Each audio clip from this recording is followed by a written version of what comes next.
கிறிஸ்துவுக்குள்ளே ஆண்டவரும் இரட்சகருமாகிய கிறிஸ்துவின் நாமத்தில் உங்கள் யாவரையும் இந்திய சுதேச மிஷனரி சங்கத்தின் சார்பாக வாழ்த்துகிறேன். கிட்டத்தட்ட ஒரு 300 மிஷனரிகள் இந்தியாவில் 20 மாநிலங்களில் ஊழியர்களோடு பணி செய்கிற இந்த சங்கத்தின் மூலமாக உங்களை வாழ்த்துகிறேன். இது 1905ஆம் ஆண்டு 17 பேராயர்களை கொண்டு வெஸ்ட் பெங்காலில் சிராம்பூர் யூனிவர்சிட்டியில் ஆரம்பிக்கப்பட்ட ஒரு மிஷன். இந்தியாவில் இந்திய மக்களுக்காக, இந்திய மக்களை கொண்டு இந்திய மக்களால் காஸ்பல் சொல்லப்பட வேண்டும் பெரிய நோக்கத்தோடு 1903ஆம் ஆண்டு IMS தொடங்கிய அதே ஃபவுண்டர் பிஷப் வேதநாயக மஸ்ரி ஐயா அவர்கள் 1905ஆம் ஆண்டு இந்திய சுதேச மிஷனரியை ஆரம்பிக்கிறார். IMS என்பது 20 பேரை கொண்டு 5 ஆயர்கள் 15 லே பீப்பிளை கொண்டு திருநெல்வேலியில் ஆரம்பிக்கப்பட்டு முதலாவது டோர்னக்கல், ஆந்திராவில் டோர்னக்கல், தெலுங்கானா மாவட்டத்தில் டோர்னக்கல், கம்மம்ங்கிற ஒரு ரயில்வே ஸ்டேஷன் பக்கத்தில், அங்கேருந்து 20 கிலோமீட்டர் டோர்னக்கல் ஆரம்பிக்கப்பட்டு முதல் அவர் கொடுத்த ஞானஸ்தானம் ஒரு முகமதிய பெண்ணுக்கு. அதைத் தொடர்ந்து அது 1903ஆம் ஆண்டு ஆரம்பித்தாங்க, பிப்ரவரி மாதம்.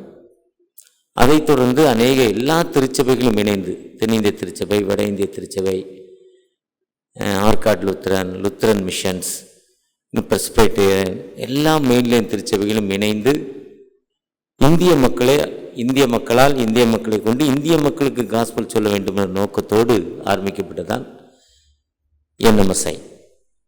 17 பேராயர்கள் அதில் இருக்காங்க. அதில் ஆனரியாக சாது சுந்தர் சிங் ஐயாவும் இணைந்து கொள்கிறார் மிஷனரியாக. இது ஆரம்பிக்கப்பட்ட நோக்கம் மக்களுடைய நல்வாழ்விற்காக. பொதுவாக இது மிஷன் என்பது எப்படி இருக்குன்னா, ஒரு ஜெயிலில் ஒரு சகோதரி, பார்ப்பதற்கு ரொம்ப பியூட்டி, அழகான ஒரு முகம், பெண்மைக்கு ஏற்ற ஒரு உருவம், உயரம், அகலம், பருமன், கண் எல்லாமே. ஆனால் கொடூரமான ஒரு முகம், நல்ல முகம் கொடூரமாக தாக்கப்பட்டு தலைமுடிகளெல்லாம் சிதைந்து உடம்பில் அங்கங்கே காயங்கள், இரத்தங்கள், ஒரு வெறித்தனமான பார்வை, 2 கைகளிலும் சங்கிலி போட்டு கட்டப்பட்ட நிலைமை. பக்கத்தில் காவல்துறையினர், ஜெயிலர்ஸ் பிடிச்சிட்டு போகிறாங்க. அந்த அம்மா அப்படியே ஒரு மாதிரி உரும்புது, அவங்கள அடிக்கிற மாதிரி. அதை அப்படி திரும்பி அவங்கள அடிக்க போனதில் அந்த 4 பேர் நின்று அடிக்கிறாங்க, கம்பால் அடித்து அந்த அம்மாவை சித்திரவை பண்ணுறாங்க. ஒரு இடத்துலேருந்து ஒரு இடத்துக்கு கூட்டிகிட்டு போகிற நேரத்தில் அதனுடைய கொடூரமான பார்வை, அதாவது அந்த பார்வை என்கிற ஒரு இரைச்சல், அது அப்படி சத்தம் போட்டு உங்களை தாக்க முயல்றப்போ 10 பேர் சேர்ந்து அடிக்கிறாங்க ஒரு பெண்ணை. இதை தூரமாக அந்த ஜெயிலில் ஒரு அம்மா, ஈவாத்ங்கிற ஒரு அம்மா, அந்த ஜெயில் மக்களுக்கு காஸ்பல் சொல்ல வர்றாங்க. காஸ்பல் சொல்ல வந்த அந்த மக்கள், அந்த அம்மா தூரமாக இருந்து பார்க்குது. இந்த அம்மாவுடைய நடை, ஒரு ஸ்டைல், திரும்புறது, கோபம், வெறி, அந்த வெறித்தனத்தில் தாக்குவது, அடி தாழ முடியாமல் சத்தம் போடுறது, இதெல்லாம் பார்க்குது அந்த ஈவாத் அம்மையார். ஆனால் அது ஏக்கத்தோடு தன் வாழ்க்கையில் ஒரு சமாதானம் வேண்டும், ஒரு அமைதி வேண்டும் என்ற நோக்கத்தோடு அந்த அமைதியை தேடி நிற்குது அந்த அம்மா. அந்த அமைதியை தேடி அலையுது. அந்த முகம் சொல்லுது, கொடூரமான முகம்.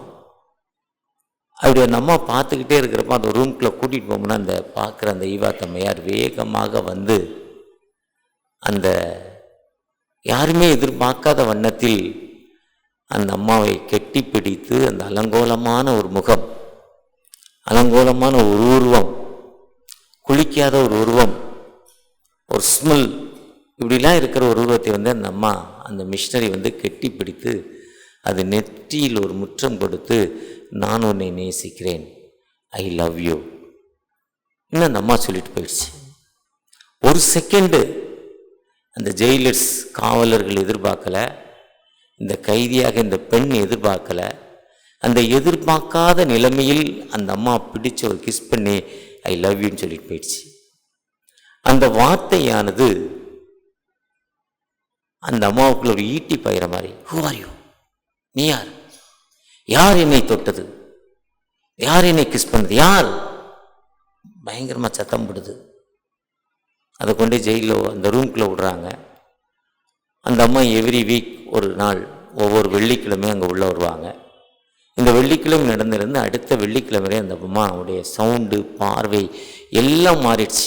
அந்த கைதியோட நிலைமை, யார் என்னை தொட்டது, யார் எனக்கு அமைதி சொன்னது, யார் என்னை நேசித்தது, என்னை நேசிப்பதுக்கு ஒரு சத்ருவா, யார் யார், ஒரு சத்தம் சாப்பிடல. அதுக்கப்புறம் ஒரு ஏக்கம். அடுத்த ஃப்ரைடே அந்த அம்மா அதே மாதிரி அந்த மிஷன் ஊழியத்திற்கு வருகிறது. வர்றப்போ அந்த ஜெயிலர் சொல்கிறாங்க, அம்மா நீ அந்த அம்மாவை எதிர்பார்க்காம எங்களுடைய பெர்மிஷன் இல்லாமல் கெட்டி பிடித்து அதனுடைய நெற்றியில் ஒரு கிஸ் பண்ணி முத்தமிட்டு ஐ லவ் யூன்னு சொல்லிட்டு போயிட்ட. அந்த பொண்ணுடைய லைஃப் ஸ்டைலே மாறிடுச்சுன்னாரா. யார் யார் கேட்குது, யார் கோவக்கணையில் கேட்குது, உன்னை என்ன செய்யணுமே தெரியல, ஆனால் யார் யாருன்னு அது வந்தா, யாருங்கிற வார்த்தை ஹூ ஹூ நான் சத்தம் போட்டுக்கிட்டே இருக்கு, யார், அந்த சத்தம் வந்து அந்த அம்மாவுடைய காதுகளில் தொனித்து கொண்டே இருக்குன்னு சொன்னாராம். உடனே அந்த அம்மா நான் அந்த அம்மாவை பார்க்கலாமான்னு கேட்டுச்சு. ஜெயிலுக்குள்ளே போனால் யார் போனாலும் அடிக்கும், அது வெறித்தனமாக தாக்கும், தனியாக போக முடியாது. கையில் ஆயுதங்களோடு தான் அந்த அம்மாவுக்கு உணவு கொடுக்கணும், அந்த அம்மாவுக்கு செய்ய வேண்டியதில் செய்யணும், இல்லைன்னா கேட்காது, அதோடைய வெறி. ஆனால் இந்த அம்மா போய் நின்று அந்த அம்மாவை பார்த்தோன்னே அதுக்கு ஒரு நிமிஷம் ஒன்றுமே புரியல. அது ஆண்டவரின் அன்பை இந்த அம்மா சொல்லிச்சு. அந்த அன்பானது அந்த பெண்ணுக்கு ஒரு வாழ்க்கையில் மறுவாழ்வு கிடைச்சது. அந்த வெறித்தனம் மாறிச்சு, தன் பிழைகளை உணர்ந்தது. இதுதான் யோவான் 16ஆம் அதிகாரத்தில் சொல்கிறாரு. நான் என்ன சொல்கிறேன்னா, உங்களத்தில் நான் சமாதானம் ஒன்று சொல்கிறேன். யோவான் 16:33 சொல்கிறாரு, உங்களுக்கு நான் சமாதானம் கொடுப்பதற்காக வந்தேன், ஏன்னா உங்கள் துக்கம் சந்தோஷமாய் மாறும். ஷாரு டேன் சொல்றார், உன் துக்கம் சந்தோஷமாய் மாறும். அந்த துக்கம் எப்படி சந்தோஷமாய் மாறும் என்றால், அந்த முழு பருவம், அந்த 9வது மாதத்தில் அந்த பெண் எப்பொழுது அந்த குழந்தையை பெற்று எடுப்போம், நடக்க முடியல, உட்கார முடியல, படுக்க முடியல, தண்ணி குடிக்க முடியல, எதையும் செய்ய முடியல, இப்படி ஒரு வாழ்வா, இப்படி ஒரு குழந்தை பெற்றுக்கொள்ளணுமா, இது ஒரு வாழ்வா, மரண வேதனை. அந்த 8 மாதங்களிலிருந்து 9 மாதம் அந்த முதல் குழந்தை பெற்றுக்கொள்ள அந்த சகோதரிட்ட கேட்கிறப்ப வேதனை தெரியும். அந்த வேதனைகள், அந்த துன்பங்கள் மத்தியில எதுக்கு இந்த வாழ்வு, எதுக்கு இந்த திருமணம், எதற்கு என்று கேட்டுக்கொண்டிருக்க நிலைமையில் அந்த குழந்தை பெற்றெடுத்து இதோ உனக்கு ஒரு குழந்தை பிறந்திருக்கிறது என்று சொல்றப்போ, உனக்கே ஒரு பரம்பரை வந்துருச்சு, நீ ஒரு தாயாய் மாறிவிட்டாய், நீ ஒரு சந்ததியின் தலைவியாய் மாறிவிட்டாய் என்ற அந்த செவிலி தாய் வந்து சொல்றப்போ, அந்த 270 நாட்கள் துக்கங்கள் மாறி போகுமா? இதுதான் காஸ்பல், இதுதான் நற்செய்தி. நற்செய்தி என்பது, நல்ல செய்தி என்பது விடாய்த்த ஆத்மாவுக்கு தண்ணீர். வெயிலில் வந்தோடனே வீட்டுக்குள்ளே வந்து அந்த ஃப்ரிட்ஜை திறந்து அந்த ஐஸ் வாட்டரை குடித்த உடனே ஆஹா என்ன சுகம். வெயிலில் சைக்கிளில் போனோடனே அந்த வேப்ப மரத்து நிழலில் நின்னோடனே என்ன சுகம், என்ன டேஸ்ட்.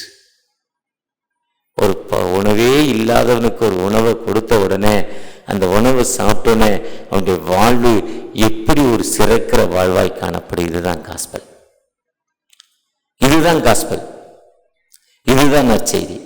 எந்த மனிதனுக்கு எங்க நற்செய்தி போச்சோ அந்த இடத்துல அன்பு வந்து மரணத்திலும் கொடியது. மரணத்தை எப்படி நம்மளால தாங்க முடியாதோ, உன்னத பட்டு 8:6 சொல்றாரு, நீர் உன் இதயத்தின் மேல் முத்திரையை போலவும் உமது புயத்தின் மேல் முத்திரையை போலவும் வைத்துக் கொள்ளும் நேசம் மரணத்தை போல் வலிது. எப்படி ஒரு மரணத்தை என்னால் ஏற்றுக்கொள்ள முடியாதோ, என் மனைவி, என்னுடைய தகப்பன், என் தாய், என்னுடைய மூத்த சகோதரர், என்னுடைய மூத்த சகோதரர் மரணத்தை என்னால் தாங்க முடியல. நாங்கள் 4 சகோதரர்கள் யூனிட்டி. அவர் தன் வாழ்வை தன்னுடைய 20வது வயதிலிருந்து தன் குடும்பத்துக்கு அர்ப்பணித்து எங்களை வளர்த்தா. இப்படித்தான் வாழணும், இதுதான் பைபிள், இதுதான் சட்டம், இப்படித்தான் வாழுங்க, நல்ல வழியில் எங்களை கொண்டு போனார். அப்படிப்பட்ட மனிதர் திடீர்னு இறந்த உடனே இது ஒரு மரணமா, அந்த மரணத்தை ஏற்றுக்கொள்ள முடியல. அதே மாதிரி அன்பு கொடிதானது. எந்த மனிதன் மேல் அன்பு செலுத்துறோமோ அந்த அன்பு அந்த மனிதன் மேல் ஒரு உயர்ந்த அன்பாய் காணப்படுகிறது. அந்த அன்பு தான் இந்த இம்மானுவேல் திருச்சபை, தங்கம் காலனி, 24 பேராயங்கள், ஆத்ரைஸ் டைசிஸ். சேலம் 25வது பேராயம், நான் ஆத்ரைஸ் ஆகலை. இதில் பெருசு பழமை வாய்ந்தது புதுமை நிறைந்தது சென்னை பேராயம். இந்த பெருசு பழமை நிறைந்தது புதுமை வாய்ந்த சென்னை பேராயத்தில் தங்கங்காலனியில் வேலை செய்யணும். ஐயருங்க சந்தோஷமா வருவாங்க. பெரிய சர்ச். இங்கே ஒரு மெசேஜ் எங்களை மாதிரி ஆளுக்கு கிடைக்கணும், ரொம்ப சந்தோஷம். இன்னைக்கு கூட எஸ்சிவி கேம்பில் இன்னைக்கு கம்யூனிங் சர்வீஸ் 6 மாதத்துக்கு முன்னால் புக் பண்ணாங்க. அதை கேன்சல் பண்ணிட்டு இங்கே வந்திருக்கிறேன். ஏன்னா தங்கங்காலனி கிடைச்சிருக்குன்னு பெரிய சந்தோஷம். தன்னறியா தான் இருக்கு. ஹாஸ்பிட்டல் சொல்கிறோம், அது எங்கனாலும் சொல்லிட்டு போகலாம். அந்த தங்கங்காலனி என்பது நீங்கள் இன்னைக்கு கிட்டத்தட்ட நான் கேட்குறப்ப 40 புதிய திருச்சபைகள் கட்டியிருக்கீங்கன்னு சொன்னாங்க ஒரு ஸ்டேட்மெண்ட்டை. கிட்டத்தட்ட 9 மிஷினரிகள் கடந்த வருஷத்தில் 2-3 வருஷத்துக்கு முன்னால் கேட்குறப்போ 17-18 மிஷினரின்னு சொன்னாங்க. இப்போ 9 மிஷினரிகளை கொண்டு எங்கள் மக்களுக்கு தேவையோ எங்க காஸ்பிள் சொல்கிறீங்க. இது பெரிய ரெக்கார்ட். ஒருவேளை இதைத்தான் இந்திய சுதேச மிஷனரி சங்கம் இன்று செய்து கொண்டிருக்கிறது. அந்த மிஷனரி சங்கம் என்பது மனிதனுக்கு வாழ்வு கொடுப்பது. இந்த சுவிசேஷம் எப்படி இருக்குன்னா, வெஸ்ட் பெங்காலில் ஒரு கிராமத்தில் ஒரு மிஷன் போறார்.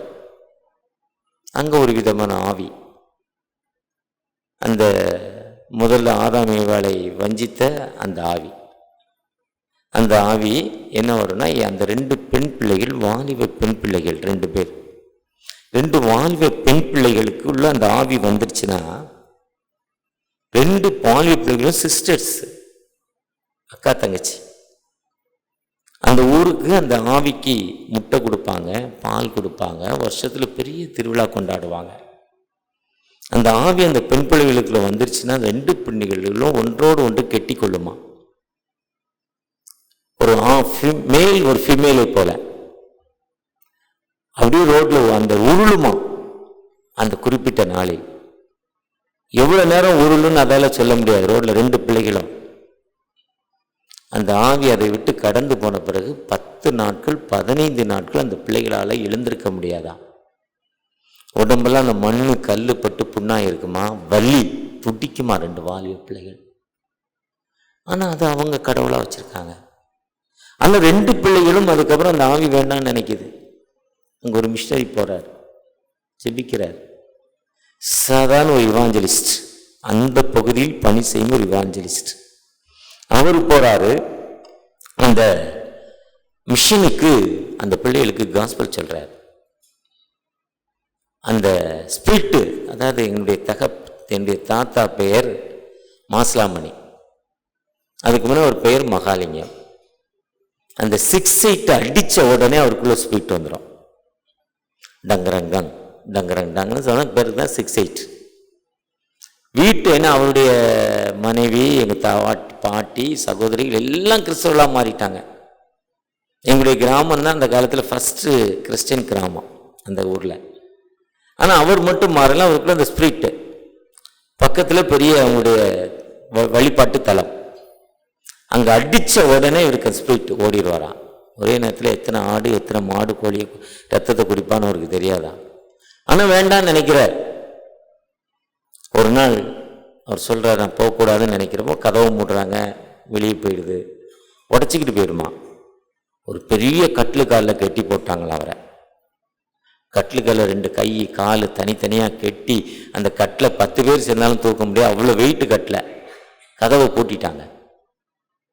அது அங்கே அடித்த உடனே அவர் எழுந்து அப்படியே குதிச்சாராம். அந்த கட்டிலையும் 10 பேர் வேலையை தூக்கக்கூடிய ஒரு கட்டில் தனியாக தூக்கி குதிச்சாராம். அதோட அந்த வருஷம் வெளியே வரல போயிடுச்சு. இதே மாதிரி தான் ஸ்பிரிட்டு. ஆனால் அதை போகணுன்னு நினைக்கிறப்போ அந்த விடுதலை கிடைக்கிது. அதுதான் வாசிக்க கேட்டு சகரியால பார்க்குறப்போ 8:12 விதைப்பு சமாதானம் உள்ளவதாக இருக்கும்படி. நம்ம போடுற விதை எப்படி இருக்கணும்? ஒரு சமாதானத்தை கொடுக்கிற விதையாய் மாற வேண்டும். மிஷன் என்பது ஒரு அமைதியை கொடுக்கிற விதையாய் மாற வேண்டும். மிஷன் என்பது ஒரு மதம் அல்ல. மதம் வேற, இப்படிதான் ட்ரெஸ்ஸு, இப்படிதான் இருக்கணும், இப்படிதான் இருக்கணும், அது மதம். ஆனா கிறிஸ்துவம் என்பது மதம் அல்ல, மனிதனுக்கு மார்க்கம். அந்த விதை ஒரு கனிதரும் செடியாய் மாற வேண்டும். வானம் எப்படி தன் பணியை தருதோ நாமும் அதே மாதிரி ஒரு கட்டளையிடப்பட வேண்டும். அதுதான் 126 லட்சம் ரூபாய் கண்ணீரோடு விதைக்கிறவன் கம்பீரத்தோடு அறுப்பான். மிஷன் சாதாரணதல்ல. மிஷனரிகள் தன் வாழ்வு விட்டுட்டு வர்றாங்க. வில்லியம் கேரி பணி செய்த போது 1750 3 பேர் வர்றாங்க. 7 வருஷம் மனைவி மென்டல், மூத்த மகன் அடிமை வேலை செய்யறான், 2 பிள்ளைகள் உணவு இல்லாம இறந்துடுறாங்க. அதுதான் மிஷன். மனைவி மென்டலாகி இறந்துடுறாங்க. இந்தியாவுக்குள்ள கல்கட்டால பணி செய்து அங்கிருந்து டேனிங்கிற பனித்தளத்துக்கு போய் ஏதோ விவசாயம் பண்ணி சாப்பிட்றாரு 7 வருஷம். கல்கட்டால ஒரு கவர்னர் ஜெனரல் இறங்கின உடனே அவர் தேடுறாரு, இந்த தேசத்துல இங்கிலீஷ் ஏதாவது சொல்லணும், அதுக்கு யார் இருக்காங்கன்னு கேட்கிறார். இதே மாதிரி ஒரு மிஷனரி ஒருத்தன் இன்னைக்கு விவசாயம் பண்ணிக்கிட்டு இருக்கான், மம்பட்டி எடுத்து வெட்டிக்கிட்டு இருக்கான்னு சொல்றாங்க. அவரை கூப்பிட்டு ஒரு இங்கிலீஷ் டீச்சர் ஆக்குறாரு ஒரு ஸ்கூல்ல. அப்போ வாழ்க்கையில் சேஞ்ச் ஆகுது. என்ன பண்றாரு? உடன்கட்டை ஏறுதல். கணவன் இறந்தோன்னு தீக்குள்ள தூக்கி போடுறதை எதிர்க்கிறார். நமக்கு சொல்லப்பட்டது ராஜாராம் மோகன் ராய்னு சிஸ்டில சொல்லியிருப்பாங்க, என் வயசுல போயிருக்கவங்களுக்கு. லேட்டஸ்ட் சிபிஎஸ்சி அதுவும் கிடையாது. சரித்திரம் சொல்லப்படவில்லை. சிசுவதை தடை சட்டம். பெண் பிள்ளைகள் இறந்தவன யூபிலியாத்துல தூக்கி எறிஞ்சிட்டான். பச்சை பிள்ளைய 2 நாள் பிள்ளைய, அதுக்கு ஒரு தடை சட்டம் விக்டோரியா மாறன்ற சொல்லி இங்கிலாந்துல உருவாக்கினார். அவர் தான் முதலாவது இலக்கணம் எழுதுகிறார். வெஸ்ட் பெங்கால் மொழிக்கு இங்கிலீஷ்ல இலக்கணம் எழுதுறார். முதல் இங்கிலீஷ் நியூஸ் பேப்பர். அவர் முதல்ல வந்தோன்னு சொன்னார், இயேசு நல்லவர், இயேசு ரட்சிக்கிறார், இயேசு சுகம் அளிக்கிறார்னு சொன்னார். அது எடுபடல. அது காஸ்பல் எடுபடல. விவசாயிக்கு தான் போக முடிஞ்சது. ஆனா அந்த மக்களுக்கு என்ன தேவையோ காஸ்பல் என்பது, அந்த மக்களுடைய தேவை என்னையோ அது செய்வதான் காஸ்பல். அதை செய்யறப்பதான் இவன் யார், இவன் நமக்கு இதை செய்யறான், இவனுக்குள் இயேசுங்கிற ஒரு ரட்சகர் இருக்கிறார் என்று சொல்லப்பட்டு காஸ்பல் சொல்லப்பட்டிருக்கு. அதுதான் நம்முடைய விதை. அதுதான் சங்கீதம் 119 சொல்றாரு, கர்த்தாவுடைய ரட்சிப்புக்கு காத்திருந்து உங்களுடைய கற்பனைப்படி செய். கற்பனை என்ன? நீங்கள் புறப்பட்டு போய் சகல ஜாதியும் சீஷராக்கி பிதா குமாரன் பரிசுத்தாவியினால் ஞானஸ்தானம் கொடுங்கள். அதுதான் கட்டளை. அடுத்த கட்டளை என்ன சொல்றாரு? மத்தேயு 22:33 சொல்றாரு, மார்க் 12:29 சொல்றாரு. ஒரு 2 கட்டளை தான், எஸ்எம்எஸ் மாதிரி. இன்னைக்கு அன்புள்ள அம்மா அப்பாவுக்கு நான் நலம், நீங்கள் நலம் எழுதியிருப்போம். ஏன்னா இது முதல் சர்வீஸ், மூத்த குடிமக்கள் தான், ரொம்ப நேரம் உட்கார முடியாதுன்னு வந்துடுறோம். அதனாலதான் ஃபர்ஸ்ட் சர்வீஸ் மெசேஜ் சொல்லிவிட்டார். 20 மினிட்ஸ் போயிட்டு 20 மினிட்ஸ் முடிஞ்சிட்டுன்னு நினைக்கிறேன். சொல்லிட்டார் 20 மினிட்ஸ் முடிஞ்சிருச்சு, இன்னும் நான் பாயிண்ட்டுக்கே வரல. இருந்தாலும் 2-3 நிமிஷத்துல முடிச்சிருவேன், இல்லைன்னா எடுத்துட்டு பையர் கூட மாட்டாரு. இதெல்லாம் பெரிய சிக்கல் இருக்கு. ஆனா இன்னைக்கு அப்படி இல்லை, ஒன்லி பாயிண்ட் தான். அதான் எஸ்எம்எஸ். இதை உணர்ந்த இயேசு கிறிஸ்து 2000 ஆண்டுகளுக்கு முன்னால் சொல்ல, கற்பனை 2 தாயா. கடவுள் ஒருவர், உருவாக்கினவர், உருவாக்கிய கடவுள் ஒருவர். செகண்ட், லவ் டு அனதர், நீ நான் பிறனத்தில் அன்பு கூறு. இதுதான் இந்த அன்பு தான். அதுதான் கிறிஸ்தவம். கிறிஸ்தவம் என்பது இப்ப இந்த சிஎஸ்ஐ சர்ச் இன்னைக்கு இது ஒரு வேஷம், ஏஜி சர்ச் அது ஒரு வேஷம், கருப்பு பேண்ட் வெள்ளை ஷர்ட். பெண்டிகா சர்ச்சு ஒயிட் அண்ட் ஒயிட்டு, இடத்துக்கு தகுந்த வேஷம். அது இல்லை கிறிஸ்தவம். கிறிஸ்தவம் என்பது லவ். அடுத்தவங்களுக்கு நம்ம என்ன செய்கிறோம், அதைத்தான் வில்லியம் கேரி செஞ்சார், அதைத்தான் ஈகா தம்மையார் செய்தார். அதை தான் இன்னைக்கு உங்களுடைய திருச்சபை சிறப்பான ஒரு திருச்சபை. எனக்கு பல வருஷமாக ரொம்ப பிடிக்கும். 18-19 மிஷனரிகள் அனுப்பியிருக்காங்க. அதனுடைய லீடர் கோஆர்டினேட்டர் தன்ராஜ் எனக்கு மிகவும் நெருக்கமானவர், ரொம்ப சிறப்பு. அந்த மிஷன் நம்ம என்ன செய்து கொண்டிருக்கிறோம்? இன்னைக்கு என்எம்எஸ்ஐ அதைத்தான் செய்து கொண்டிருக்கேன். திருப்பத்தூர் போனீங்கன்னா நீங்கள் திருப்பத்தூர் போய் பாருங்கள், ஆசிரமம் 65 ஏக்கர், ஏழை பிள்ளைகளுக்கு தையல் பயிற்சி. அதுக்கடுத்து ஜவ்வாது மலை, ஜமுனாமுத்தூர், அது திருவண்ணாமலை மாவட்டம். இங்கிருந்து ஒரு 30 கிலோமீட்டர் தான் மலை மேலே. பெண் பிள்ளைகளுக்கு ஹாஸ்டல். அங்கே எப்படிப்பட்ட பெண் பிள்ளைகள்னா, அம்மா யாரை நினைக்கிறானோ அவனை கூப்பிட்டு போயிடுவா, அப்பா யாரை நினைக்கிறானோ கூப்பிட்டு போயிடுவான். அந்த பிள்ளையோட நிலைமை ரோட்டில் நிற்கணும், இல்லை தாத்தா பாட்டி வளர்க்கணும். 35-40 கிலோமீட்டருக்கு மலைப்பகுதி, கல்வி இல்லை. அந்த பிள்ளைகளுக்கு தான் கல்வி கொடுக்குது என்எம்எஸ்ஐ. அதனுடைய சிறப்பு என்னன்னா, இந்த வருஷம் கலெக்டரே 5 பிள்ளைகளை கொண்டாந்து சேர்த்துருக்காரு. நல்ல ஸ்கூல்னு திருவண்ணாமலை கலெக்டரே 5 பிள்ளைகளோ 6 பிள்ளைகளே கொண்டாந்து சேர்த்துருக்கிறார். அந்த ஸ்கூலில் படிக்கிற பிள்ளைங்க தான் ஃபஸ்ட்டு திருவண்ணாமலை மாவட்டத்தில். எஜுகேஷனில், ஸ்போர்ட்ஸில், நாலேஜில், குயிஸில். அந்த பிள்ளைகள் என்ன சொல்லுது? இங்கே எங்களுக்கு கொடுக்கப்படுகிற ஜெபம், அந்த ஜெபம் எங்களை வழிநடத்துது. எந்த மனிதன் போட்டிக்கு போகும்னு என் மகாவர்த்திட்ட நான் சொன்னேன், ஒரு போட்டியில் போகும்னு நீ சொல்லு, பரமண்டலில் இருக்கிற எங்கள் பிதாவே, ஹெவன்லி, வேற ஒன்றுமே சொல்லிட்டு நீ உன் போட்டியை ஆரம்பின்னு. அவன் எப்போ சொல்லிட்டு அந்த போட்டி ஆரம்பிக்கல அப்பெல்லாம் ஃபர்ஸ்ட் ப்ரைஸ். இதுதான் லைஃப், இதுதான் கிறிஸ்தவம். கிறிஸ்தவம் என்பது அன்பு. அனுப்பப்படாவிட்டால் எப்படி ரட்சிக்க? இதை போய் சொல்றதான் ரட்சிப்பு. இஸ்ரவேல் ரட்சிக்கப்படும் என்று ரோமர் 10. அந்த ஒரு பிள்ளையை படிக்க வைக்கணும்னா ஒரு மாதத்திற்கு 1500, ஒரு நாளைக்கு 50 ரூபா. A to B சாப்பிட்றதை விட்டுட்டு ஸ்பீடாக சாப்பிட்றோம், கையேந்தி பண்ணல சாப்பிட்டா 50 ரூபா மிச்சம். ஆனால் ஒரு பிள்ளை லைஃபே எத்தனையோ அங்கே ஐஏஎஸ் உருவாக்கியிருக்காங்க, டாக்டர்ஸ் உருவாக்கியிருக்காங்க, போர்ட்ஸ்மேன் உருவாக்கியிருக்காங்க. இது உலகம் முழுவதும் கிட்டத்தட்ட 5-6 விடுதிகளோடு என்எம்எஸ்ஐ செய்து கொண்டிருக்கு. அந்த பிள்ளைகள் பின்னால வாழ்வு முன்னேறுது. இதை அனுப்பப்படுவதற்கு ஒரு மிஷனரிக்கு அவருடைய ஒரு மிஷனரி மனைவி பிள்ளைகள் போகிற இடத்துல இருக்கணும்னா 50,000 குறைஞ்சது வாடகையோடு. அவருடைய மெடிக்கல் ஃபண்டு, டிஏ அலோன்ஸ் எல்லாம் 50,000 ரூபா கேட்டால் ஏன் சம்பளமே 40,000 ரூபா, நான் எப்படி 50,000 ரூபா கொடுக்க முடியாதுன்னு 5,000 ரூபா ஒரு மிஷனரி சப்போர்ட்டுன்னு கேட்குறோம். நீங்கள் 5,000 ரூபா கொடுப்பீங்கன்னா ஒரு மிஷன் நமது மூலம் சொல்லப்படுகிறது. எந்த மிஷனை நம்ம சொல்கிறோமோ அந்த மிஷன் நமக்கு வாழ்வு கொடுக்கிறது. ஒருவேளை என்எம்எஸ்ஐ இல்லை, நான் இப்போ ட்ரெஷரர், முன்னால் ஐஎம்எஸில் நான் நேஷ்னல் பிரசிடெண்ட்டு. என்னைக்கு எனக்கு ஐஎம்எஸில் நான் நேஷ்னல் பிரசிடெண்ட் ஆகி போனேனோ என் வாழ்க்கையுடைய தரம் பல மடங்கு ஆண்டவர் என்னை வைத்திருக்கிறார். இந்தியா முழுவதும் சென்று பல்வேறு தரப்பட்ட பின்படுத்தப்பட்ட மக்களை சந்தித்து அந்த மக்களோடு நம்மை அடையாளப்படுத்தி கொள்றப்போ உனக்கு விரோதமாக உருவாக்கப்படும் எந்தவித ஆயுதமும் வாய்க்காதே போகும்.